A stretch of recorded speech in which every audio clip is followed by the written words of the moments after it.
what the Kahns themselves said, and the example that they set of families whose children have served our country. They're a Gold Star family. And I respect and honor the service of Captain Kaine and the extraordinary dignity and bravery of his parents. And I will let others draw their own conclusions about the language used and the approach taken by Donald Trump. Do you think that crossed the line? That's my favorite. He has, throughout the course of his campaign, consistently insulted and demeaned individuals, groups of Americans, people around the world, and one doesn't know where the bottom is. It's hard to imagine anyone who has ever run to be President of the United States saying any of what he said, and the accumulation of it all is just beyond my comprehension. What do you think it says about his character? Well, I'm going to let others comment on his character and his motivation and his behavior. But I've said for months now that he's already demonstrated, and does so every day, that he is temperamentally unfit and unqualified to be President of the United States and Commander-in-Chief.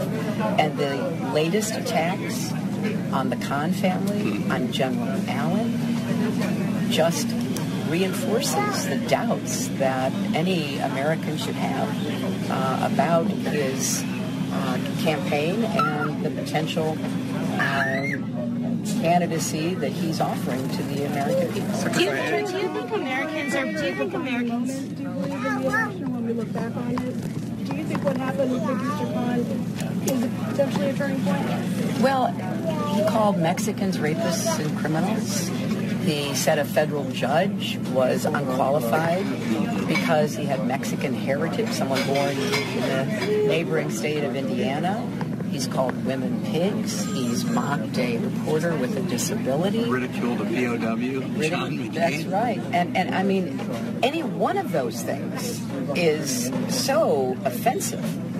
And then to launch an attack, as he did, on Captain Kaine's mother, a Gold Star mother, who stood there on that stage with her husband honoring the sacrifice of their son, and who has, in the days since, spoken out about the overwhelming emotion that any mother would feel as her son was being honored. And then to have Trump do what he did, I don't know where the bounds are. I don't know where the bottom is. Have you reached out to his mother?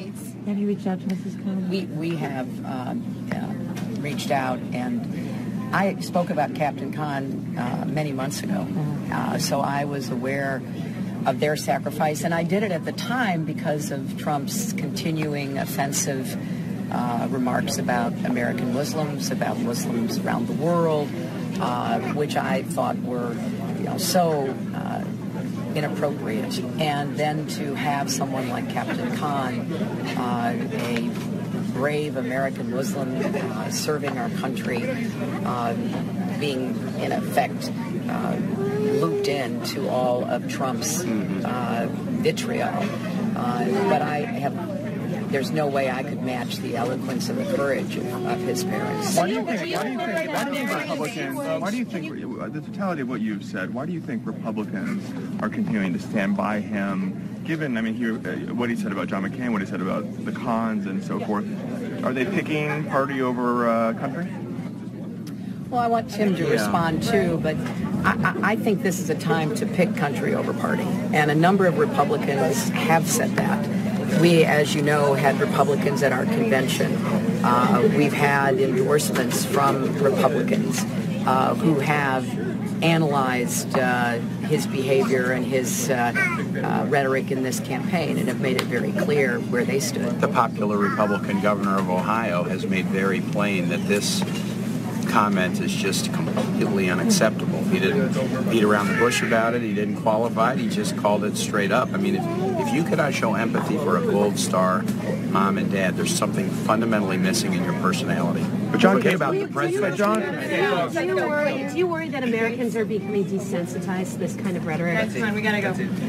I think the uproar from Americans across our country in response to a number of the comments that Trump has made, but in particular to his derogatory comments about the Kahns, shows to the contrary, that the vast majority of Americans are people who are decent and caring and looking for ways that we can come together, not to be divided by fear and hatred.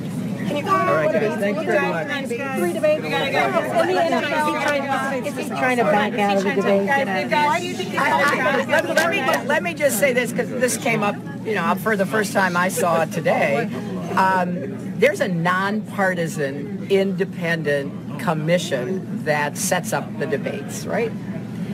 And I was told they set up a schedule last fall.